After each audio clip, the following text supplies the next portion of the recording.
Humble beginnings in Buenos Aires. In a small neighborhood of Buenos Aires, Argentina, a boy named Jorge Mario Bergoglio walked the crowded streets with quiet eyes and a curious mind. Born in 1936 to Italian immigrants, Jorge grew up in a modest home where faith, humility, and hard work shaped every part of life. He was not born into power. He was not raised for prestige. Yet deep inside him burned something unshakable, a desire to serve. As a young man, he studied chemistry, lived simply, and spent time among the working class. But in his early 20s, a sudden illness nearly took his life. That experience changed him forever. He saw pain, fragility, and mortality, and with it, the deep hunger in the world for meaning, for healing, for love. It was then that Jorge answered a different calling. He joined the Society of Jesus, the Jesuits, a Catholic order known for its discipline, intellect, and devotion to the poor. As a priest, then later as Archbishop of Buenos Aires, he didn't sit in golden halls. He took the train. He walked the alleys. He ministered to addicts, the homeless, the broken. He spoke not from behind glass but face to face, heart to heart. He washed feet. He kissed the hands of AIDS patients. And he preached not with fear but with tenderness. This was the man who would one day become Pope Francis, the people's pope. On March 13, 2013, white smoke rose from the Sistine Chapel. The world waited, wondering who would become the next pope. And then came a name unfamiliar to many, Jorge Mario Bergoglio. An outsider, a Jesuit, a man of the South. He stepped onto the balcony of St. Peter's Basilica, not with grandeur, but with a simple greeting. Fratelli e sorelle, buonasera. Brothers and sisters, good evening. No gold vestments. No papal throne. Just humility. From the moment he took the name Francis, after Saint Francis of Assisi, the patron of the poor, it was clear. This was not going to be a traditional papacy. He chose a modest guest house over the grand papal apartments. He rejected luxury cars, wore old shoes, and carried his own bags. The message was loud but gentle. The church must serve, not rule. He said, I prefer a church that is bruised, hurting, and dirty because it has been out on the streets. Pope Francis became a global symbol of compassion, not because of what he wore, but because of who he stood beside. The migrant, the prisoner, the child with no home. He reminded the world that true faith doesn't look upward in search of power. It looks around to lift others up. Justice, peace in the planet.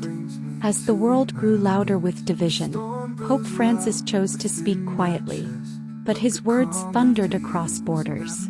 He condemned the globalization of indifference and reminded leaders that poverty is not just a statistic, it is a wound. He became the first pope to speak before the U.S. Congress, where he urged compassion for immigrants and protection for the vulnerable. He stood before the United Nations and pleaded for action on climate change, calling the planet our common home. He saw economic systems that left millions behind. He spoke of a world that praises profit over people, and warned, an economy that kills has no future. He embraced those the world often forgets: refugees fleeing war, children abandoned by the system, victims of trafficking, addiction, and abuse. And he did not just speak. He showed up, visiting prisons, washing the feet of Muslims and atheists, standing in silence at genocide memorials, embracing the disabled, the poor, and the broken, not as a gesture but as a mission. In 2015, he published Laudato Si, a groundbreaking letter calling all humanity, not just Catholics, to defend the earth.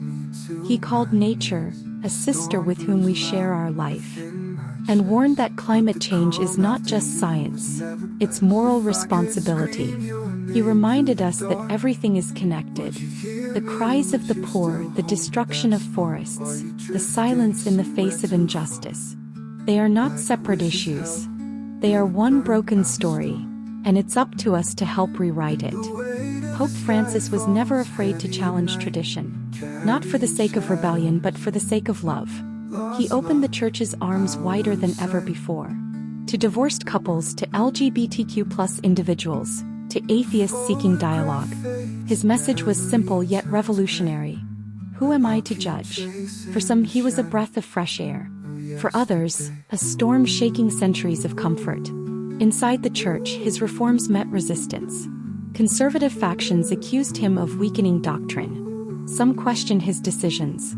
Others openly opposed his calls for change. But Pope Francis never stopped walking. Not toward power but toward the people. He believed that faith must evolve with compassion. That the church must not be a fortress but a field hospital, where the wounded are welcome first. In an age of division, he preached unity. In a world of noise, he invited silence. In the face of hatred, he offered mercy. His words moved presidents and peasants alike. Not because he demanded obedience, but because he lived what he preached. Pope Francis reminded us that the gospel is not a weapon but a balm. Not a rulebook but a hand extended in the dark. Whether history will remember him as a reformer, a rebel, or a saint, one truth will echo across time. He was the voice for those who had none. The shepherd who walked among the sheep. The Pope who chose the streets over palaces, and love over fear. And in doing so, he changed the world. Not with power but with presence.